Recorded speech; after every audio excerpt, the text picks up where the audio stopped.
So now we're looking at the second part of protein synthesis. And so just want to take a step back and look at what we've already talked about really quickly.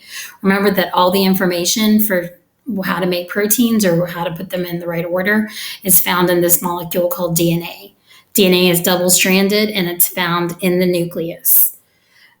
In order to get that information out to make the proteins, an mRNA molecule is created through the process of transcription, and that's what we've talked about so far.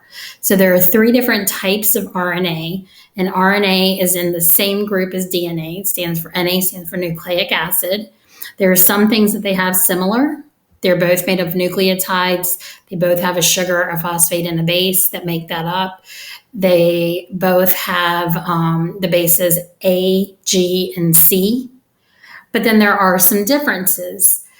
In DNA, A pairs with T, whereas in RNA, A pairs with U.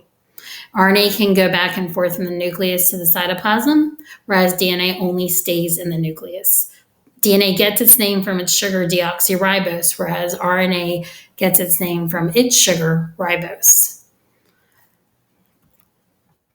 The three types of RNA will be important for making protein. So we've already looked at mRNA, and we're about to look at rRNA or ribosomal RNA that's going to make up the ribosome, and tRNA, finally, that's going to bring the correct amino acid to the ribosome.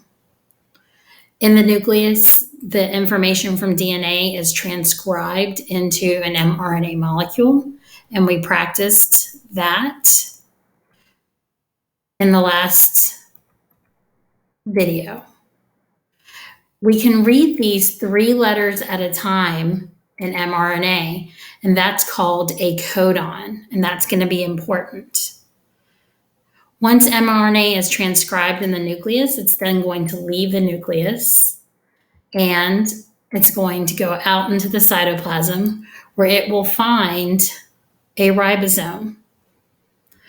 Out in the cytoplasm, we'll have step 2 that's called translation, and it starts when the 2 parts of the ribosome come together around the start codon that tells this whole process to begin, tells translation to begin out in the cytoplasm. So these are little tRNA molecules. Notice they're going to be bringing these little bead-like things that are called amino acids.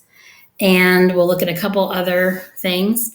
At the bottom of a tRNA molecule are 3 bases. These are called anticodons, and they're going to be complementary to the codons that are in mRNA. So let me just go over this whole picture for you. Here is the ribosome in blue. Here is our mRNA strand. And notice that these 3 bases, this is called a start codon. Reading 3 bases at a time in mRNA is called a codon. This is the anticodon. And you're going to play a game in a few minutes where you actually see how this all comes together. And you'll have to actually physically move the tRNA to the complementary, make sure the complementary bases match before you bring the correct amino acid to the ribosome. All these funny names here, these are all amino acids. And it knows, the tRNA molecules knows which one to bring in which order based on these 2 complementary interactions between the codons and the anticodons. And so what it'll do is it'll keep adding this amino acid. It'll join it here in what makes a peptide bond. And then this whole thing will move down. So notice once this bond is formed, that tRNA molecule can move off, the whole ribosome moves down, and another one comes in. And this will continue until it hits a stop codon. Once it hits a stop codon, then the amino acids will be released and the will be ready for use. So let's just review. We started out with the DNA molecule. We're just looking at one strand of it. That information was transferred to mRNA codons. And finally, we have our amino acids that join together to make our polypeptide or our protein. And that is translation and the end of protein synthesis.